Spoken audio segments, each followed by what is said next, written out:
Hey guys, welcome back to my channel.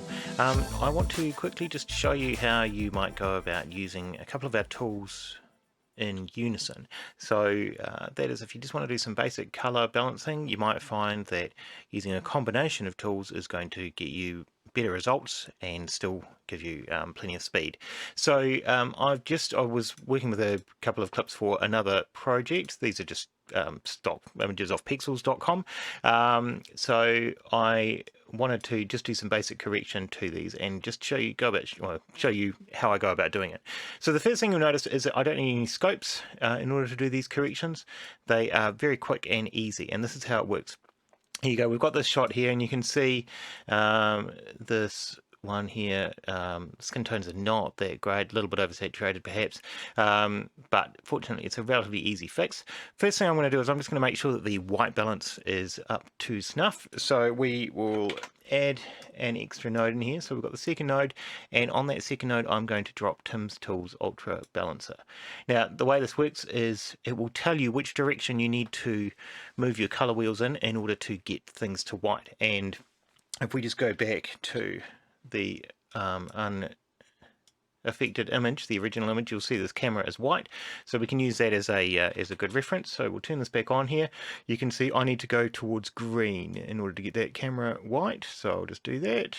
Alright, and we don't want to go too far, but maybe somewhere around about there should be fine for our purposes, and then we're done. So that was the original, and that's the adjusted one.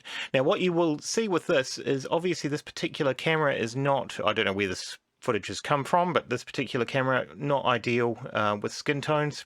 So you've seen his skin tones have come out quite yellow. And because I'm really concentrating on skin tones for this particular shot, I want to make sure that those are right. So I'm actually going to add another node, and I'm still going to use this third node here, which we had the Ultra Balancer on. Instead, I'm going to drop Super Skin Tones onto it and turn it back on. All right, oops, I obviously did not quite drop that on there. Okay, drop that on there. Okay, the way Super Skin Tones works is basically, if things are green, then they are good skin tones. So I think we can do a little bit better than this. So I'm going to go to this second node. Now, of course, I could isolate out his skin tones and just adjust that, but in this case, I'm not too worried about affecting the background a little bit. My primary focus here is just making sure that we've got nice skin tones there. So there's a couple of ways that I could go about doing this. I can obviously adjust just the overall hue, and that might get us part of the way there, but I think I'm going to need to, I might do a little bit more. So basically the aim is to just get him as green as possible. Alright, and then turn it off. Now this shot is probably still a bit oversaturated just because of the way it's shot, so I would probably just drop some of the saturation down. But beyond that, that's pretty good, okay? So it's a nice natural looking shot. Out of interest, whoops, that's the original, and that's our corrected shot. Original corrected. So obviously I did affect the sky color a little bit there, but like I said, my main focus was on the skin tones, which were not great before and are pretty nice now.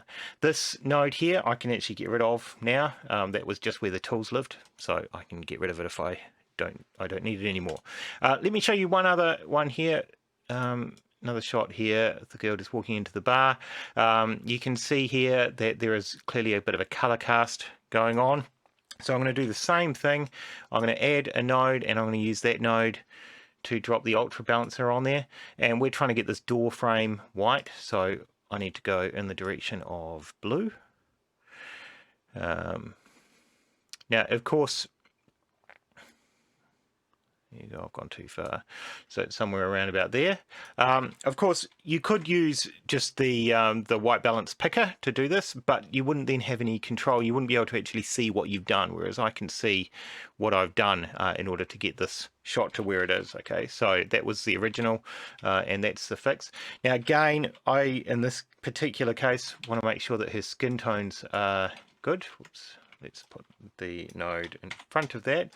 So I'm going to add another node in between. All right, I'm going to go back to using this node for skin tones. All right, and again, I could, if I wanted to, isolate out or qualify out just her skin tones, but I'm not going to bother in this case. We can just go here and just adjust this a little bit until we have her looking pretty green. Something like that's pretty good. And we're done. So that's the original. And that is our adjusted shot. Now, whether or not you like the original or you prefer the adjusted shot is not probably so relevant. Clearly the original one had got quite a lot of cast on it, so the idea behind this was really just to remove the cast so that you can then go from there and start your grading process.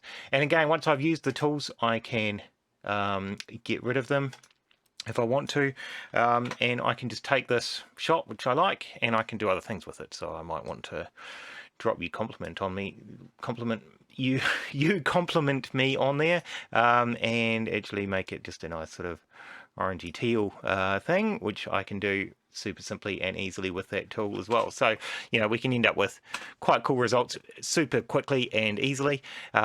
So yeah, hopefully that is helpful, give you a bit of an idea of how these tools might work for you. There are links in the description below. Thanks for watching. We'll catch up with you next time.